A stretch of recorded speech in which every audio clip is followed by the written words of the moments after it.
At Christmas dinner, Dad announced, "You burden and you can't live with us anymore." Next day, when I packed my things and told them that I was stopping paying the bills, Dad.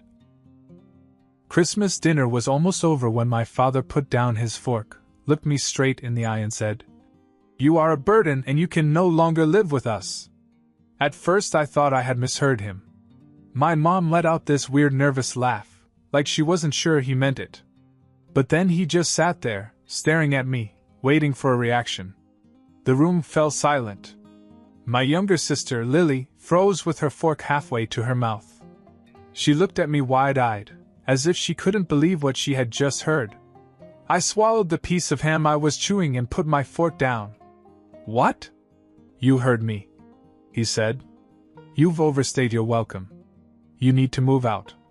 I just sat there, trying to process. I was 23. I had a steady job and could have moved out a long time ago, but I stayed because they needed me. I paid the electric bill, the internet, groceries, most weeks, things they couldn't afford because my dad had been unemployed for years and my mom only worked part-time. I wasn't a burden. I was the reason the lights were still on in that house. And now, out of nowhere, I was being kicked out like some useless freeloader? Mom finally spoke up. "Maybe we should talk about this later." "No," Dad interrupted. "This is my house. I make the rules. And I say he's done here." Lily put down her fork. She was only 16, and I could tell she was scared. She stared at our parents like she didn't even recognize them. If they could throw me out so easily, what did that mean for her? I took a deep breath. I wasn't going to argue or beg. If they wanted me out, fine. But they weren't ready for what that really meant. I leaned back in my chair. "All right," I said. My dad sat up straighter, like he'd won some imaginary battle. My mom still looked uncomfortable, but she didn't say anything. Maybe she was in shock, or maybe she just didn't care as much as I thought she would. I stood up, grabbed my plate, and carried it to the sink. I didn't want to give them the reaction they wanted. Instead, I looked at Lily, who was still sitting there, tense and confused. I gave her a small nod. She was the only one at this table I still cared about. Dad took a sip of his drink as if nothing had happened. Mom went back to picking at her mashed potatoes. Lily kept looking at me as if she wanted to say something, but she didn't. I didn't stay to finish dinner. I just walked out. I didn't say another word that night. I went straight to my room, closed the door, and started packing. I wasn't going to waste my time trying to understand why they were doing this. If they wanted me gone, then I was gone. But that also meant they would lose everything I had paid for. And I wasn't going to warn them. I packed in silence, but I could hear them talking downstairs. My mom's voice was low and scared, my dad's was firm, like he was trying to convince her of something. I caught bits and pieces. "He's old enough. We can handle it. He should have moved out years ago." An hour later, Lily knocked on my door. I opened it, and she slipped in, closing it behind her. She looked upset, her eyes red as if she'd been crying. "What the hell was that?" she whispered. "I don't know," I said, stuffing my laptop into my bag. "But I'm leaving tomorrow." She shook her head. "That's crazy. You pay for everything. They can't even afford food without you. Not my problem anymore." She bit her lip, obviously trying to hold back more tears. "Where are you going?" "I'll figure it out." The truth was, I had some money saved up, but I hadn't planned on moving out so suddenly. I'd have to find a place fast, maybe stay with a friend for a while. But I wasn't worried. I'd be fine. They wouldn't. Lily hesitated. "Can I dash?" She stopped herself. I knew what she was going to ask. She wanted to come with me. But she was still in high school, and as much as I hated leaving her behind, I couldn't take her with me. "You know they'd never let that happen," I said. She looked at the ground. "Yeah." I finished packing, and she just stood there, like she didn't want to go. Finally she sighed. "You're going to regret this." I grinned. "I know." The next morning, I left before they even woke up. I carried my bags downstairs, loaded my car, and took one last look at the house. No sadness, no regret. Just relief. Then, as I was pulling out of the driveway, I opened my banking app and removed my name from every bill. Electric, internet, water, even the Netflix account. I had paid for them all. Without me, everything would be shut off within the month. I smiled, put my car in drive, and drove away without looking back. For the next few days, I crashed at my friend Jake's apartment while I looked for a place of my own. His couch sucked, his dog Max wouldn't stop staring at me while I tried to sleep, and his roommate kept asking if I was staying forever. But none of that mattered. Because I was free. No more paying for a house I didn't even want to live in. No more pretending to respect a man who had no problem kicking me out at Christmas dinner. No more being treated like a walking ATM. I was finally doing something for myself. Then, 3 days after I left, my phone started ringing. At first I ignored it. 7 missed calls from my mom, 2 from my dad, which was shocking because he never called me, and a couple of texts from Lily. I ignored those 2 until she sent this. They're freaking out. The power's been cut off. I grinned. They really thought the bills would magically pay themselves. Then another text. Dad's losing his mind. He said you did something to the house. Oh, this was getting good. I could just picture him stomping around in the dark, yelling at my mom while she cried about the Wi-Fi being down. An hour later, another call. This time I answered. The second I picked up the phone, my mom's voice hit me like a hurricane. Kevin, we don't know what happened. The power's out, the internet's down, the water bill dash. You didn't pay, I said simply. Silence. Then, in a lower voice. You paid for these? I almost laughed. Are you serious? Who else did you think was paying for them? Your father said. She cut herself off. I already knew. My father was too proud to admit that he had no idea how things worked.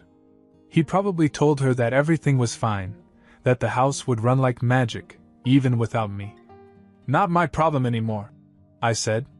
Kevin, please, we didn't mean dash. I hung up. I thought that was the end of it. They'd figure it out. Maybe my dad would finally get off his ass and get a job. Maybe my mom would pick up more hours. Maybe they'd sell something to keep the lights on. Either way, not my problem. Then, the next morning, I woke up to a message from my bank. Fraud alert, suspicious login attempt detected. I sat up quickly, my heart pounding. I checked my email, 3 more alerts. Someone had tried to access my account. And I already knew who it was. I logged on immediately and scanned through my transactions. Nothing had been taken yet, but there it was, an attempted password reset. Another failed login. Then a third. I clenched my jaw. My dad must have really been desperate. I called Lily. She answered right away. I was just about to call you, she whispered. Dad's freaking out. He keeps yelling about money. He was on the computer all morning dash. I exhaled sharply, trying to get into my bank account. She was silent for a second. Then she cursed under her breath. Does he have my old passwords? I asked. Probably, she admitted. You know how Mom used to keep them in that little notebook by the computer? I knew it. My dad must have been going through that thing, hoping I'd be stupid enough to still be using the same passwords from high school. Kevin, Lily whispered. He's really pissed. I think. She hesitated. I could hear shouting in the background. My dad's voice, slamming doors. Then my mom, crying. I think he's going to do something stupid, Lily said. Lily's words sent a shiver down my spine. I think he's going to do something stupid. I gripped my phone tighter. What do you mean? What did he say? She lowered her voice. He's saying that you ruined us. That you did this on purpose to screw him. He's talking about calling the cops. I almost laughed. For what? Not paying his bills? I don't know, she hissed. He's losing it. Mom's crying, says she'll talk to you, but he won't listen. He's saying things like, he's not going to get away with this. Kevin, I think he wants to go after you. That wiped the smile off my face. I had expected my dad to get desperate, to beg, maybe even try to make me feel guilty. But for him to think he could get revenge on me? That was a whole new level of stupid. Lock your door, I told her. If he does something crazy, call me.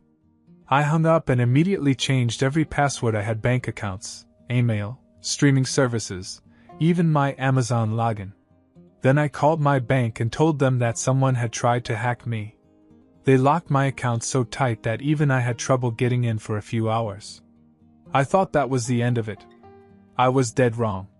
That night, Jake and I were chilling in his apartment, playing some stupid game on his Xbox, when someone banged on the door.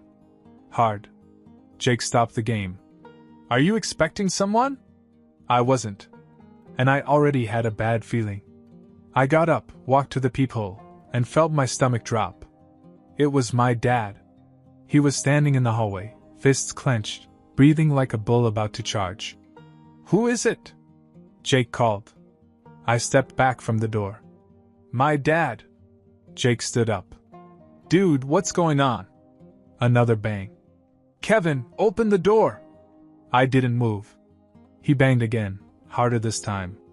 I know you're in there. You think you can just walk away from this? Jake glared at me. Dude, should we dash? Before he could finish, my dad kicked in the door. That was it. I grabbed my phone and called 911.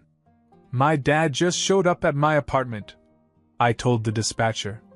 He's banging on the door, yelling at me, and he just tried to kick it in. Jake took a step back. Kevin, this is crazy. I met his eyes. Yeah. I know. I held the phone to my ear as my dad kept yelling. You ungrateful little, you think you can just walk away? You owe us. You dash. Sir, officers are on their way, the dispatcher said. 2 minutes later I heard sirens. Then my dad's voice cut out. A knock on the door. Police! Open up! I opened the door just in time to see 2 officers handcuffing my dad. His face was flushed, his chest heaving, but when he saw me standing there watching, his eyes changed. There was no regret. No embarrassment. Just pure hatred. You did this, he growled as they led him away. I just stood there, watching, unmoved.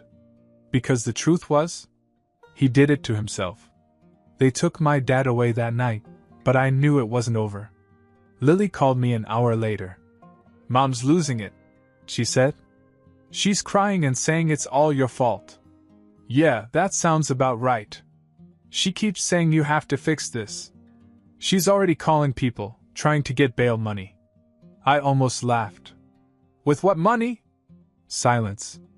Because we both knew they had none. No electricity, no internet, no savings. And now no father figure to yell at everyone while pretending to be in control. Without me, they were sinking fast. I should have felt bad. But all I felt was relief. Keep an eye on her, I told Lily. If she does anything crazy, call me. And sure enough, Lily texted me the next morning. Mom's selling your stuff. I froze. Then I called her. She picked up right away, voice sharp. I told you to fix this. Are you selling my stuff? A pause. Then, bluntly. We need money, Kevin. I clenched my jaw. So you're stealing from me. You don't live here anymore. She snapped. You left all this behind. It's in our house. That makes it ours. She had no remorse. No guilt. Just entitlement. I'm calling the cops, I said. Don't you dare. I hung up. Then I called the police. 2 hours later I got a call back. We talked to your mother, the officer said. She wasn't happy, but she's agreed to hold your things until you can pick them up. I texted Lily. I'm coming over. But I should have known they weren't ready. Because when I pulled up to the house, something made my stomach drop. My car. Sitting in the driveway. It shouldn't have been there. Because I had left it at Jake's apartment. I turned off the engine, my heart pounding. My car wasn't just here, it was being driven. The front seat was folded back like someone had been sitting in it, my glove compartment was open, and worst of all, the gas tank was almost empty. I clenched my fists. They had stolen my car. Before I could get out, the front door swung open. My mother stepped out with her arms crossed. "You called the cops on me," she said. "You stole my car." I shot back. She scoffed. "It was just sitting there. You weren't using it." I stared at her, trying to process the insanity of this logic. "It's my car. How did you even get it?" She didn't answer, but I already knew. They had a spare key. "Mom," I said, my voice dangerously calm, "if you don't give me my key, I'm calling the cops." Again. Her expression flickered, just for a second. Then, without a word, she stormed inside. A minute later she came back and threw the key at me. It hit my chest and landed in the grass. "There," she spat. "Happy?" I picked it up, keeping my anger in check. "I'm taking my things. And then I'm leaving. For good." I walked past her, straight into the house. Lily was waiting in the hall, looking tense. "She took your laptop and pawned it," she whispered. I closed my eyes. Breathe in. Breathe out. I turned to my mother. "Where's my laptop?" She lifted her chin. "I told you. We needed money. That was it." I pulled out my phone, dialed 911 for the second time that week, and let her watch. "Yes, I want to report a stolen vehicle and stolen property," I said, staring her dead in the eye. "My mom just admitted that she pawned my laptop without permission." The color drained from her face. This time, she was the one who had to deal with the cops. The moment my mother realized I wasn't bluffing, she panicked. "You can't do this," she hissed, her voice low. "I'm your mother." I ignored her. "Yes, officer, I have proof that she admitted to taking my belongings and pawning them," I said into the phone. "I want to press charges." Lily stood frozen, her eyes darting between us. My mother's hands were shaking now. She looked completely taken aback, like she thought she could keep pushing and I'd never push back. "Kevin," she tried again, softer this time, like she was begging. "We're struggling. Your father's in jail. I had no choice." "You had a choice," I said. "You could have worked more. You could have sold your own stuff. You could have asked for help instead of throwing me out like garbage." She blinked quickly, her face contorting. "I was angry." I laughed. "Yeah? So was I." I heard sirens outside. My mom jumped. A few minutes later, 2 police officers came through the door. "Sir, did you call about stolen property?" one of them asked. I nodded and pointed at my mother. "She took my laptop and pawned it. I want to press charges." My mom gasped as if I had stabbed her. "Kevin, don't do this." The officers turned to her. "Ma'am, is this true?" She hesitated, her eyes darting to me, to Lily, then back to the cops. I could see her calculating, trying to figure out if she could lie her way out of this. Then Lily spoke. "She told him herself. Right before he called you." My mom snapped her head at Lily so fast it was almost scary. "You little dash." "Ma'am," one of the cops cut her off. "Do you have a receipt from the pawn shop?" Her face fell. She knew what was coming. They took her outside. I watched through the window as they talked to her for a few minutes. Then suddenly handcuffs. She was struggling. Started crying. Screaming. Neighbors peered through their blinds. The whole street probably heard her wailing about how she was just a struggling mom, and how this was unfair. Lily stood beside me, staring out the window. She swallowed hard. "Is this really happening?" I nodded. "Yes." And for the first time in a long time, I felt at peace. Then my phone buzzed. A message from an unfamiliar number. "You're going to regret this."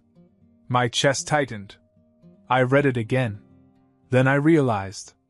My dad had been released on bail. The moment I saw that message, I knew exactly what had happened. Someone had bailed my dad out. And I had a pretty good idea who, probably one of his old drinking buddies. Or maybe even a distant family member who hadn't gotten the full story. Either way, he was out. And he was pissed. I showed Lily the text. Her face went pale. "Kevin, you need to leave." "No," I said. "They do." I turned to the cops who were still outside dealing with my mom. "Can I go in and get the rest of my stuff?" One of them nodded. "As long as it's okay with your sister." Lily was already moving. "Let's make this quick." We went upstairs and packed everything that was mine: clothes, old video games, even the stupid stuff I'd left behind thinking I'd come back for it one day. I wasn't coming back. Ever. As I carried the last box to my car, my mother was still crying in the driveway, begging the officers to let her go. "This is a misunderstanding. He's my son. He wouldn't do this to me." I just walked past her unbothered. She screamed my name as if that would magically change anything. I got into my car. Lily stood by my window, shifting from foot to foot. "I don't want to stay here." I sighed. "I know you don't.